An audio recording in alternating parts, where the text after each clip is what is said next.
Welcome to another OSCAM Speak Session with me, Shaquille, right here at the museum.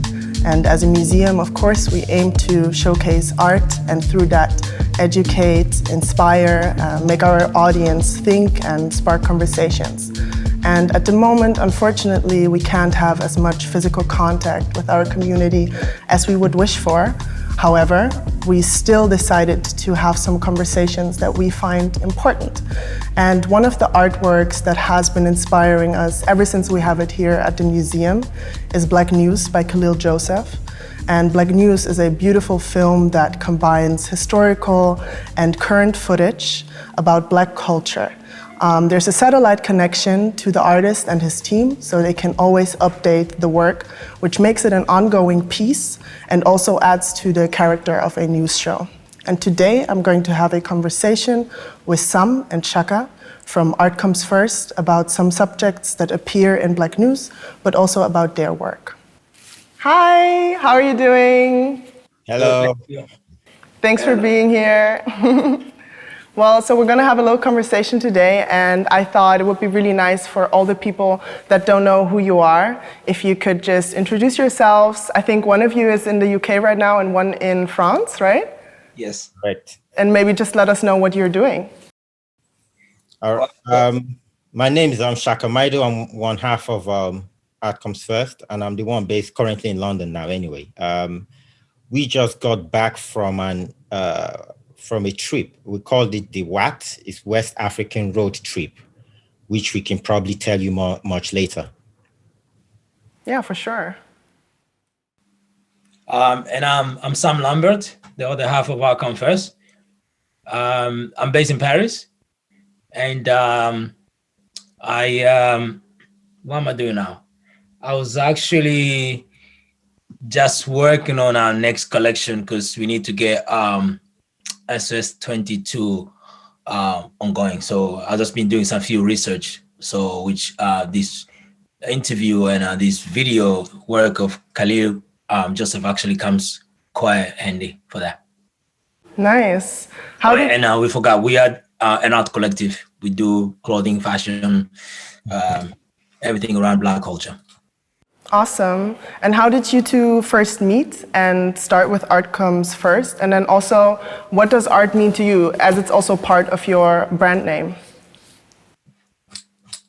We first met through a mutual friend, a very spiritual brother to us, introduced us because I felt like we had a few things in common based on like what we all liked or did back then. So I think it was really more a question of just trying to put two minds together to be able to complete each other.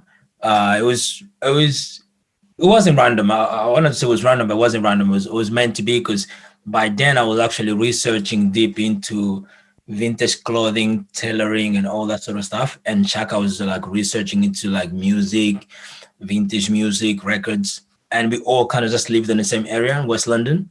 So yeah, that's kind of just what happened. Nice. And you two describe yourselves as traveling tailors, and you also just said that you come from a trip. Could you describe a little bit what that term means to you? When we say traveling tailor, is because again, if you want to look at it from what we do in that sense, as far as fashion, we've always been on the go. So it's the gypsy side of us is just constantly being on the move and constantly finding new things to add on into the equation. And so when we coined ourselves traveling tailors, mostly because during Fashion Week, we involve ourselves in the whole lifestyle. It wasn't just fashion. It's like like Sam just said to you, from the design process. But prior to the design process, we already researched. It's pretty much our lifestyle. From that, we get into getting the product made. We go to the factories. We get everything done. We work hand in hand with the craftsmen. And then once that's finished, we see it through up until we get the samples. And then we take it on the road, we take it straight to present it. So that's when most people tend to see us during Fashion Week. But during Fashion Week, we're actually out there just presenting the collection, telling our story. And after that, we go back again into the studio to finalize this product and then go back to the factory, get it done.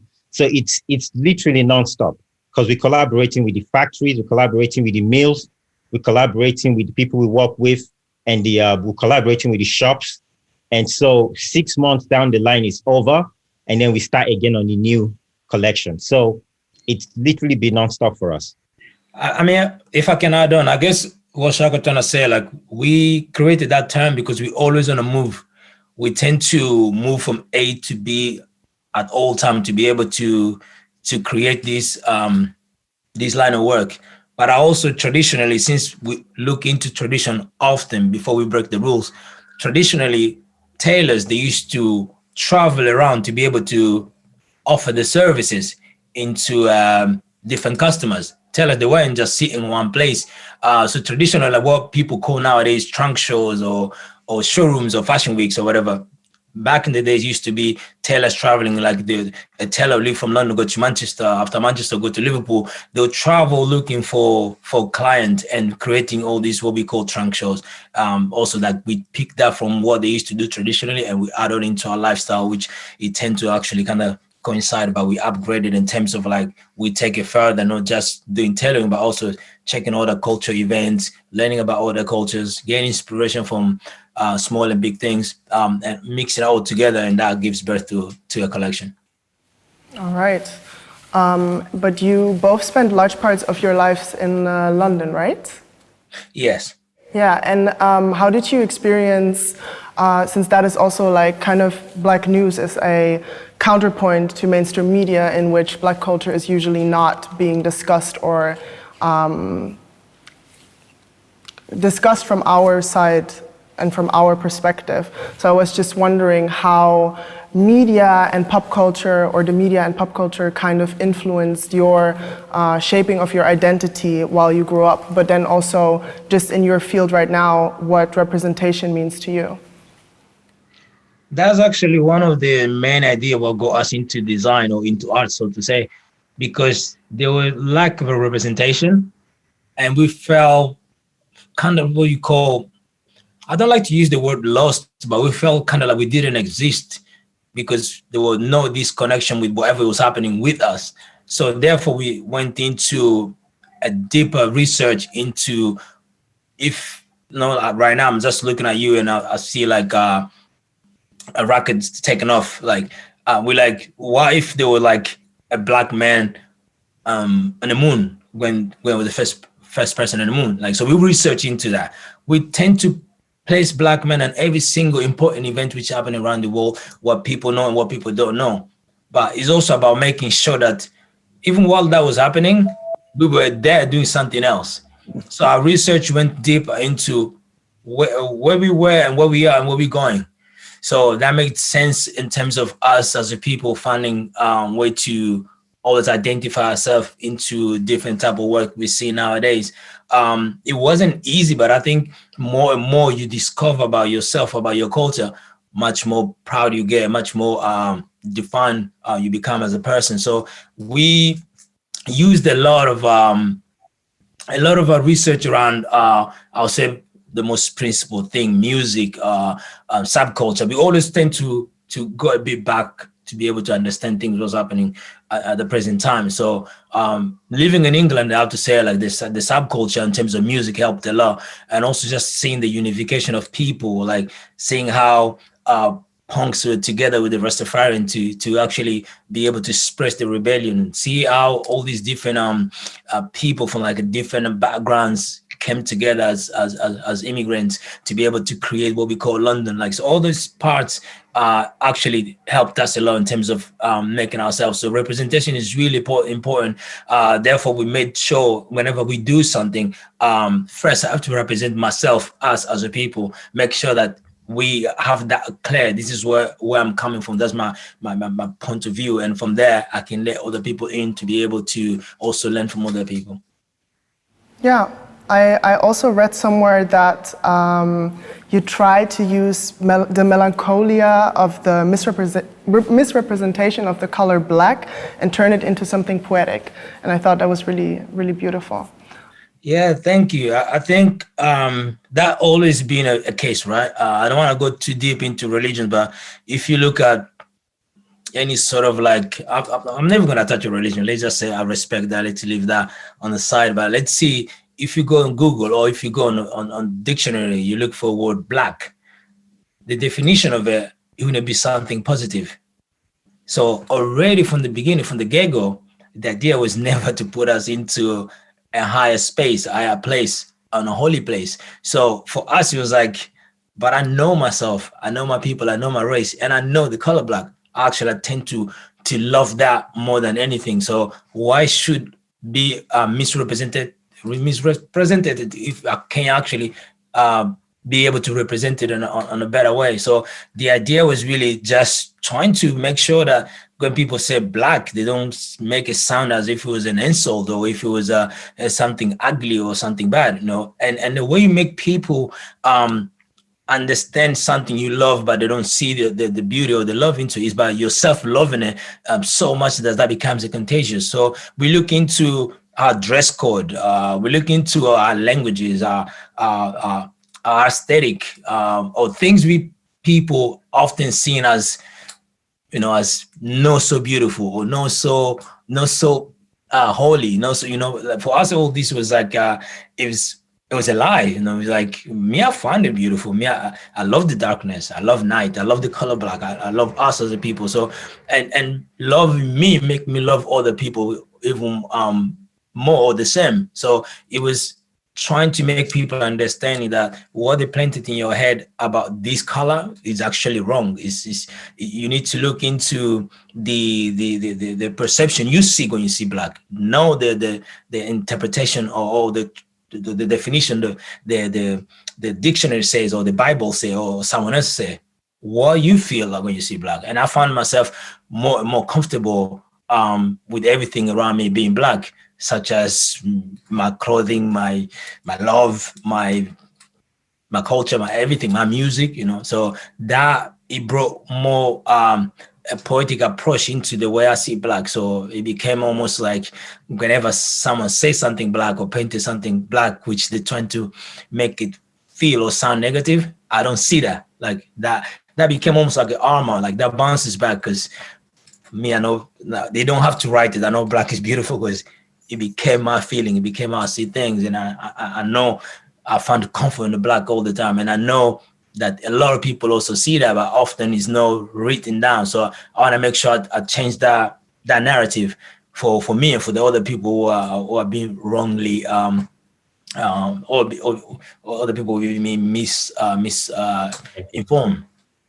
Sorry, I had to dash out quickly. Let's just go have some delivery here. We're talking about color black. So well, I think I can only agree with what you just said. And for me, one thing that always irritates me a bit is that people oftentimes see the color black as something one-dimensional. Yes. Literally and metaphorically. I mean, if you're a painter, you know that black is multi-dimensional and there's so many different shades of black, but also metaphorically, there's so many shades of black and so many different ways in which black exists and blackness exists. So that's one thing that I think is beautiful, but oftentimes not represented. Yeah, that's a very key point of view, actually. It's true. As I say, like, once we put on a word black out there, all of us, we're going to define it so many different ways, but it's going to be from the positive point of view. Even just hearing you saying that, it just made me think another thing. Like, if you mix every single color on a color palette, it turns into black. So that just shows you the power of that color. Yeah. Simple. Yeah. True. Well, Black Noose is right here, and when I watch it, I just feel so excited and happy and represented, but also sometimes I feel sadness, I feel like I'm learning something, I feel like I see myself in it or not, and that's a beautiful thing about it. But I was just wondering how you felt watching it.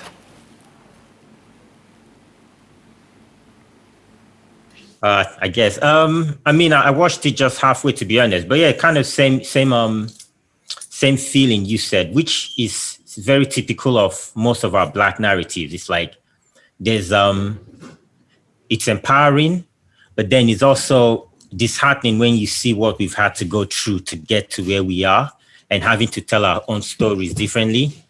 Give me a minute.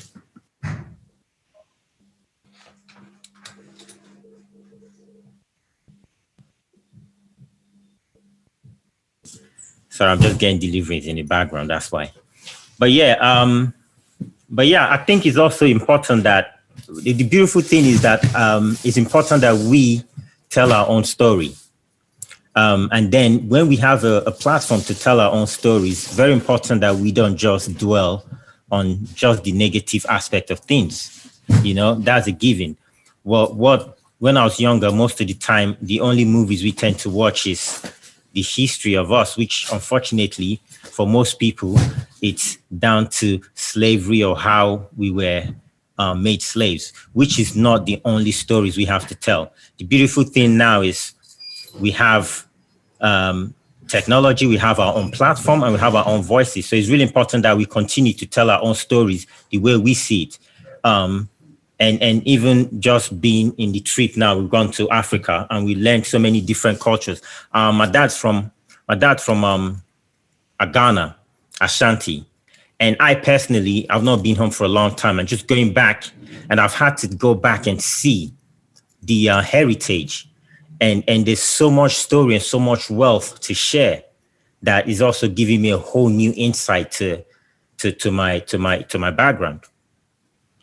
I think what I felt like Khalid did with this job, it was that he approached it in a very much the same way I approach a mood board when I'm creating an inspiration for our work. It didn't romanticize it. That's what I love of it. Like, it wasn't that I'm going to put all the positive thing, all the beautiful thing we do as a Black people, all people say about us about Black people. It makes every single thing what makes Black people today and present day, because we are the pain, we are the glory, we are the powerful one, we are the less powerful, we are the abused one. It's a mix of all that. And I love the fact, like, we shouldn't romanticize things. We should really show things how they're meant to be. Like, I'm not saying for us to suffer or to cry as people, but we have to know what we go through to be able to celebrate our wins. And I think that just shows that we are on a very much clearer route as a people, that's showing that we the only way out of this is us winning, because we went through so many things. But all those things, they still made us this beautiful piece of art. It still brought us this beautiful music we listen to today. It still brought us this beautiful style we throw on as a people. But all these things, people just see the end product. We needed to see, to show also the rest of it. Almost like the quote everyone was using during the protest, like, you can't just enjoy the rhythm and ignore the blues. And I think he did it really well. That it showed us, it painted a picture of like the blues and the rhythm. Yeah, and especially also the music aspect, because you've been touching up on music so much, is also such a big aspect of Black news. And I think in combination with the imagery, that's what makes it so special and also so touching. Yeah, and it shows we as people, we tend to pick anything negative and be able to actually kind of like a transformer. It goes through us and it comes out beautiful. Almost made me think about quote someone is using often. It says that Black people, God created Black people and Black people created style. You know, you almost feel like we make sure whatever negative, whatever good and bad comes out, it always comes out positive. Almost like every pain we go through, once we go to our parent, it just tends to come out as a positive, because they are the filters. They filter all the bad and the positive comes out of it. So I think he did a great job with that. But I think what was nice about the video as well is the fact that it's like a piece of art, and it's relatable, meaning anyone can take whatever they want to take from it. If you're looking for empowerment or inspiration, you can get it from there. If you need a platform to express your pain, that also tells the story there. If you just want to educate yourself or just enjoy nice visuals. So that's what really made it for me, is just the fact that it had so many elements to it all string together. Yeah, that's true. And it plays well with the use of pop culture, because we all part of this world, right? We all consuming pop culture. And sometimes for you to be able to pay attention on the message, you have to kind of make sure it's part of, Shaka say, relatable to you. It's part of what your everyday visuals are. So that was very smart. Yeah, but I think that's the great combination of it, because you do see things that are really like relatable and that you might have seen as a meme or something on Facebook or Instagram, but you also see articles and you see academics speak, like academical people that have studied something speak and talk, and it's so relatable, and on the other hand it's so inspiring and educational. But at the same time, as you said, everyone can get something different out of it, and that's also the beautiful thing about it. I also wanted to ask you, since, I mean, for OSCAM, our community is one of the most important things for us, and that's also why we are so proud and happy to have Black News here. And I was just wondering what community means to you, and since you are also a collective. For us, community, we've coined what we call the global village, because when we started, like, the reason actually Sam and I came together was we needed a platform to express ourselves, to express our frustrations. And when we started, we actually thought there was very few people like us, you know. Meanwhile, there was probably someone else in a whole different region who was going through the same experiences, going through the same inspirations, going through the same struggles that we were going through. And so the beauty of technology, you know, and the beauty of Instagram and the beauty of traveling, for instance, right, has managed to help us find our tribe. You know, the expression people always say, your vibe attracts your tribe. And so what's happened is, as we begin to find our tribe, even not physically, we begin to have this community online, and we also have this community around us. So we begin to build with people that have the same vision. And the reason we are where we are today is because we've had people that's been part of our global village. And the importance of a village is that in the village, you have the local doctor, you have the chef, you have the sports person. And so all these elements are strong elements that add on to your value and that add on to your growth as a person. And you as a person also adds on to their well-being and so on. So I think in this creative industry, no one can function without having some form of a community behind them. Just to add on, I think for me, community is also a sense of familiarity, you know, a sense of finding like-minded individuals and finding an internal support, so to call it. And I feel like nowadays, nothing can happen if the community is not behind it. We tend to have a lot of support from our community based on similarities or based on needed of a voice. And I think that familiarity, for me, that's what makes it a community. Beautiful.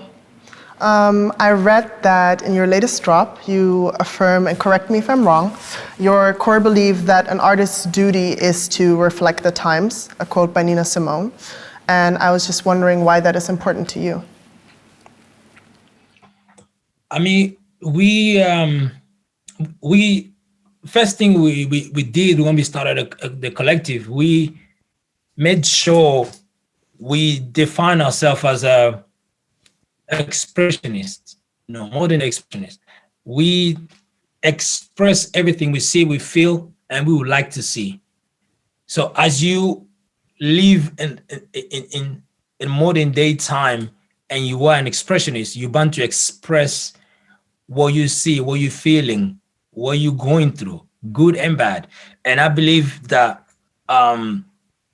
with your question you asked earlier on in the beginning of the conversation, what's art mean to me? This is actually this question is actually relatable, because for me, art is a way to express your ability of creating emotion to connect with people. And being an artist, if you are not creating a sort of like a reality from what you are going through, or you're not making people be able to dream of certain reality, you're not actually doing your work. And I think Nina Simone put it so well that is a duty as an artist to be able to express the time, even when you're not thinking about it, even though when you're not dealing with it. Like, this is why I'm really excited about what's going on now with this COVID time. I'm not excited about what's happening now. I'm saying, well, what's going to happen to art afterwards, the aftermath, what's going to happen to fashion, to cooking, to art itself. And it's going to be the most interesting part. Most of the people who are aware of the times affecting them, they'll create that based on that. But also, even the people not aware, they're still going to create something which is going to express the time. So as an artist, it's hard to avoid that. You can't just ignore that, because you wanted to know, once you live in this planet, once you live in this earth, there's certain things is going to happen. You're going to have to kind of incorporate to your work. Also, I think the part of responsibility has to be employed, in the sense that when we used to go to like PT and these places, there was very few representation of people like us, you know?